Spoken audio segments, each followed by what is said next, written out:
Hello everyone, welcome back to this channel. In this video, I will show you the easy and clear steps on how to change Ringtones notification Microsoft Teams on computer. So how to change Ringtones notification Microsoft Teams on computer? Make sure you keep watching this video until the end. Let's get started right away. Firstly, just go straight to Microsoft Teams on your computer or laptop. And this is the initial display on Microsoft Teams. To change Ringtones notification, just point the cursor to the upper right corner of the screen. Here there is a three-dot icon. And tap. Here a scrolling menu will appear. Tap the Settings menu.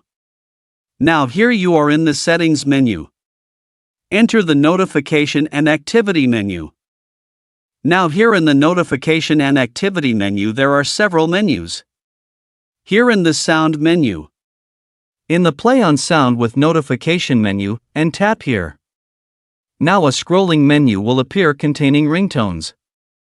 Here there are many ringtones that you can choose as your Microsoft Teams notification. So that's it, the tutorial how to change Microsoft Teams notification ringtones on computer.